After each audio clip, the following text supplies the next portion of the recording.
Okay friends, మరి రోజుకొక మంచి మాటలో ఈరోజు మరొక జీవిత సత్యం. ఈరోజు మనం ఎదుటివారికి ఏమి ఇస్తే అదే తిరిగి వస్తుంది అనే మాట చాలాసార్లు వింటున్నాం కదా. అది ఎలాగో తెలుసుకుందాం. మనం చాలాసార్లు వింటుంటాం, ఎవరో ఎవరికో డబ్బు సాయం చేశారని, పేదలను ఆదుకుంటున్నారని, భగవంతుడికి బంగారు కిరీటాలు సమర్పిస్తున్నారని, లేదా ఇంకేదో అర్పిస్తున్నారని చెప్పి అది వినగానే మనకు కూడా అలా ఉంటే నేను కూడా ఇవ్వకపోదునా, కానీ నా దగ్గర అసలు ఏముంది ఇవ్వటానికి అని అనుకుంటూ ఉంటాం.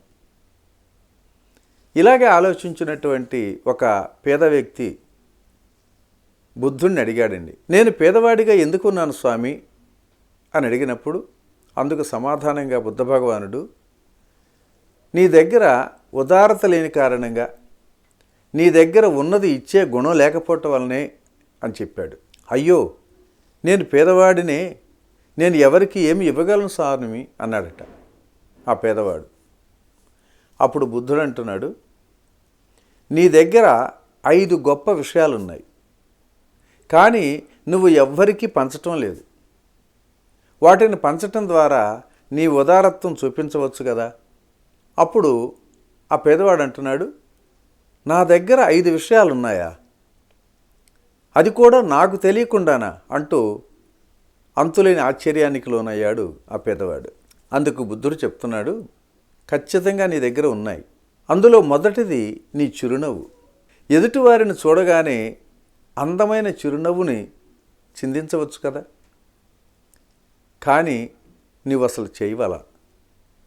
అలాగే రెండవది, నీవు ఈ లోకాన్ని చూసే కనులతో దయ, ప్రేమ, శ్రద్ధ ఎదుటివారికి అందించవచ్చు కదా, అది కూడా చేయు.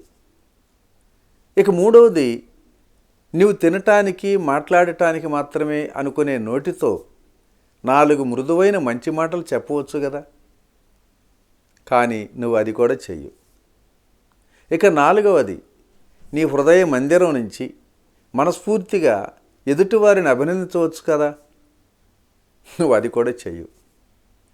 ఇంకా ముఖ్యంగా 5వది ఏంటంటే, నీ శరీరంలోని అవయవాలు అన్నీ చక్కగానే ఉన్నాయి కదా, మరి నీ కాళ్ళని చేతులను ఉపయోగించి ఎంతైనా ఎవరికైనా సహాయం చేయగలవు, కానీ అది కూడా చేయలేవు అని చెప్పి బుద్ధుడు చెప్పడం జరిగింది. మిత్రులారా, ఇక్కడ మనం అర్థం చేసుకోవాల్సిన విషయం ఏంటంటే, మరి మనం కూడా ఎన్నో కలిగి ఉన్నాం.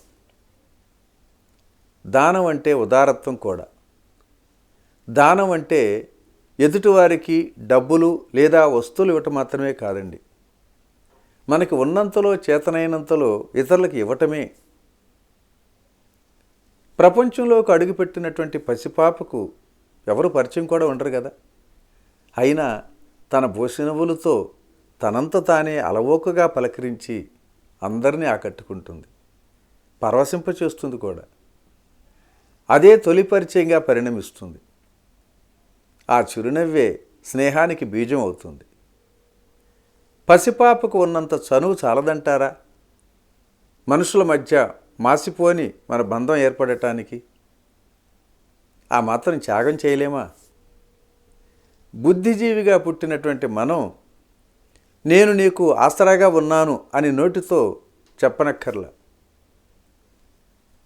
మీ ఒక స్పర్శ కానీ, ఒక ఆత్మీయ పలకరింపు కానీ, ఒక చల్లని చూపు కానీ వారి పట్ల శ్రద్ధ వహిస్తున్నట్టు తెలుపుతూ ఉంటాయి.